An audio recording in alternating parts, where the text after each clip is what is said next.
नंदीग्राम में टीएमसी नेता गिरफ्तार किए गए। पैसे बांटने के आरोप में गिरफ्तारी हुई है। टीएमसी नेता का दामाद भी गिरफ्तार किया गया। दरअसल ये व्यक्ति घर घर जाकर के पैसे बांटने का काम करता था, ऐसा गंभीर आरोप है। सूफियान का दामाद हबीबुर बताया जा रहा है, जो चुनाव से पहले पैसे बांट रहा था, जिसकी गिरफ्तारी हुई है। ममता बनर्जी का करीबी नेता नंदीग्राम में गिरफ्तार किया गया। संगीन आरोप है, बड़े आरोप हैं। कैश फॉर वोट का ये पूरा मामला, जिसको लेकर सवाल भी उठ रहे हैं। ये दो तस्वीरें आप देखिए। नंदीग्राम में कैश कांड को लेकर एक बड़ा आरोप लगा है। गिरफ्तारी हुई टीएमसी नेता। वेस्ट बंगाल में पहले चरण का चुनाव 23 अप्रैल को होना है। उससे पहले आज शाम 5 बजे चुनावी शोर थम जाएगा। लेकिन नंदीग्राम में इस समय हलचल तेज है, क्योंकि यहां पर कैश कांड को अंजाम दिया जा रहा था। ये व्यक्ति जो तस्वीर में आपको नजर आ रहा है, इसका नाम है हबीबुर, जो कि टीएमसी का करीबी माना जा रहा है और पैसा बांटते हुए इसे अरेस्ट किया गया।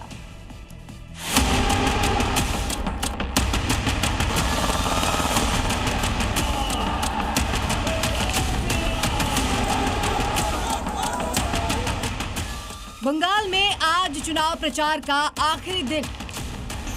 नंदीग्राम में वोटिंग से पहले कैश का खेल एक्सपोज। कोलकाता में टीएमसी बीजेपी कार्यकर्ताओं में झड़प। बंगाल के पहले चरण का चुनाव प्रचार आज खत्म हो जाएगा। उससे पहले सभी पार्टियां अपनी पूरी ताकत झोंक रही हैं। दोनों ओर से जमकर जुबानी हमला भी बोला जा रहा है। लेकिन इस बीच नंदीग्राम में नोट के बदले वोट का खेल सामने आया है। देखिए कैसे नोटों का बंडल सड़क पर पड़ा है। आरोप है इन पैसों को वोटर्स में बांटा जा रहा था। नंदीग्राम पुलिस ने टीएमसी के कद्दावर नेता हबीबुर रहमान को रंगे हाथों गिरफ्तार किया है। आरोप है कि रहमान घर घर जाकर लिफाफों में कैश बांट रहे थे और धमका रहे थे कि अगर दीदी को वोट नहीं दिया तो अंजाम बुरा होगा। हबीबुर रहमान कोई आम नेता नहीं है, वो दाऊदपुर के प्रधान है और टीएमसी के बड़े नेता शेख सूफियान के दामाद है। चौंकाने वाली बात यह है कि रहमान 1.5 साल पुराने बमबारी केस में एनआईए की वांटेड लिस्ट में सबसे ऊपर थे और लंबे समय से फरार चल रहे थे। चुनाव के बहाने वो बाहर निकले, पुलिस के हत्थे चढ़ गए। इस गिरफ्तारी ने टीएमसी खेमे में खलबली मचा दी है। नंदीग्राम में नोटों का खेल चल रहा था तो कोलकाता पोर्ट इलाके में खून बह रहा था। टीएमसी और बीजेपी कार्यकर्ताओं के बीच ऐसी भिड़ंत हुई कि पुलिस को काबू पाने के लिए लाठीचार्ज करना पड़ा। जमकर पत्थर चले, झंडे फाड़े गए और चारों तरफ अफरा तफरी का माहौल रहा।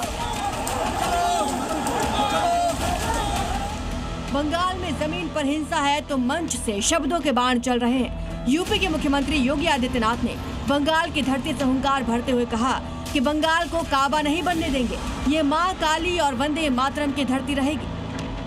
टीएमसी का मतलब टेरर है, माफिया राज है और करप्शन है।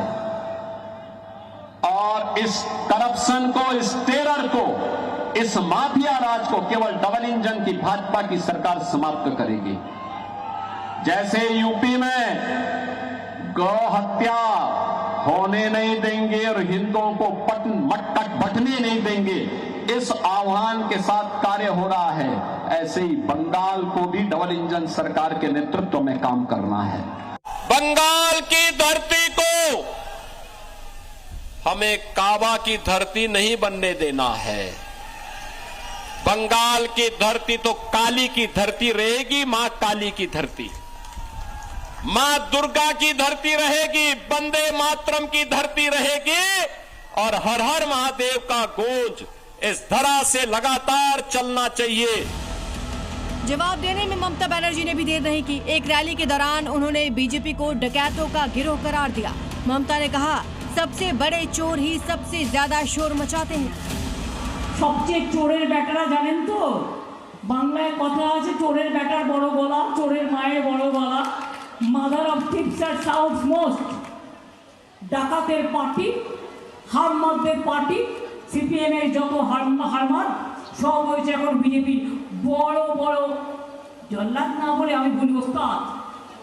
সেন্ট্রাল ফোর্স আমার হাতে কিন্তু পুলিশ এখন নেই। আপনাদের উপর অত্যাচার হলে ভাববেন আমার না, ওটা বিজেপি सब दिल्ली থেকে নিয়ে এসেছে। কখন শুনেছেন? यानी 23 अप्रैल को वोटिंग से पहले बंगाल का पारा 7वें आसमान पर है। एक तरफ नोटों की गड्डियां हैं, दूसरी तरफ लाठियां और ध्रुवीकरण के तीखे नारे। क्या मतदाता इन धमकियों और नोटों के दबाव में आएगा या फिर बंगाल एक नया जनादेश लिखेगा? ब्यूरो रिपोर्ट, जी मीडिया।